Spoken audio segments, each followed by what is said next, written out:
Hello, these are the 7 shadows that I've been working on panning, and today I'm gonna give you an update on the progress I've made. I'm also gonna roll in a whole new palette to this project, so it'll be kind of like pan those eyeshadow and pan that palette 2 in 1. Let me start by showing you the palette I wanna roll in. The Urban Decay Green Stephanie palette. If you have watched my recent Elimination update, you would already know that I'm gonna pan this palette. But if you haven't, basically in that project is where I select the eyeshadows to pan. Currently my focus is on repeat shades, like the duplicated shades. And for this particular palette, 11 out of 15 of those shades, I have a dupe in my collection. And that's exactly why I'm panning this palette. My goal is to pan this whole palette. And this palette is really just new.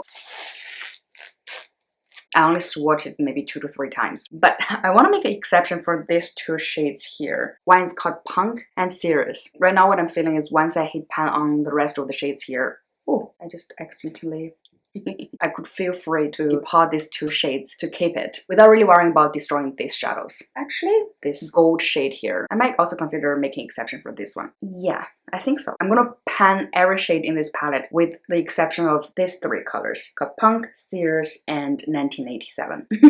This is gonna be here for a long time. Now let's move on to the 7 shadows that I've been panning. I have them swatched here, but I don't think the first 2 shades are, oh yeah, like this, maybe you can see. The first 2 shades are not showing very well. The first shadow here is this one from the Balm. This is the second round for this shadow. This is how it looked like when I first wrote this shadow in. I used it 10 times for the first update, and this is how it looks like from the previous update. Most of the times I only use this to highlight my brow bone. There was also a couple times I used it to kind of brighten my under eye. Yeah, I did that. It worked fine. Since my last update, I've used this shadow 7 times. This is how this shadow looks like now. I hope you're able to see that the dip is getting deeper. And when I feel the shadow between my fingers, I can feel it's getting really thin. Well, not really thin, but it's getting thin. Like I'm about halfway there. I'm actually wearing this one today. I don't know, I was feeling it today. I was going for a matte eyeshadow look, which I never do. And I liked the look, but it wasn't very brightening and it's not like I could build it up. So I ended up topping it with a glitter topper. So that's our first shadow. And the second one is this one that has a more like a yellow reflect. This is also the second update for this shadow. When I first wrote this shadow in, I felt really underwarmed by it. At that time, I didn't really know how I was going to use this shadow. I thought the only way I was going to use it is at my inner corner. And that's what I did for the first round. I reached for this shadow 17 times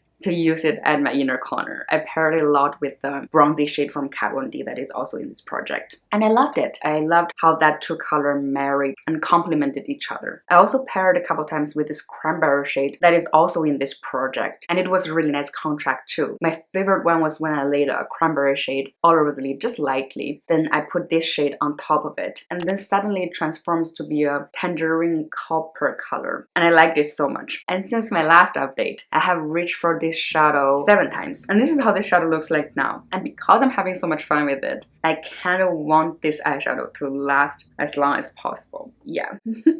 Moving on to the next shade, the Mid-Tone Brown, also from the Balm. This is the first update for this shadow. I wrote the shadow in from the previous update, and this is how it looks like then. I only reached for this shadow once, so there is no update for this shadow. Let's move on to the next shadow from Clinique. This is the third round for this eyeshadow. Let me show you how this shadow looks like when I first wrote it in. It was only slightly used, and I didn't track how many times I used this shadow within the first update. And this is how this shadow looks like for the first update. And after the first update, I reached for this shadow 9 times. I think I hit pan on it by the 5th use. And I just kept on using it. This is how this shadow looks like by the end of the second update.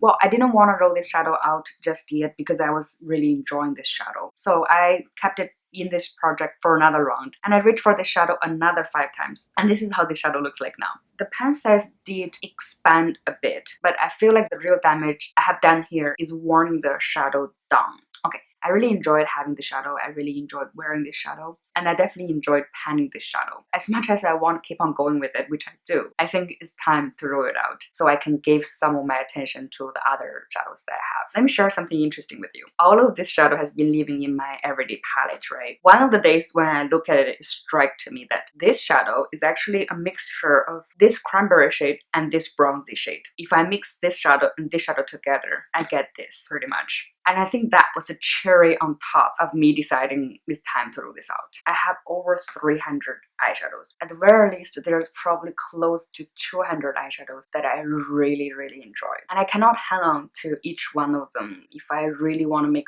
progress eliminating them. So I can just be left with the ones that I really love and I would really want to enjoy. In that sense, I'm absolutely content to roll this one out and call it done. Moving on to the next shadow. This one is from Lancome that I wrote in from the previous update. So this is the first round for this shadow. This is how this shadow looked like when I wrote it in from the previous update.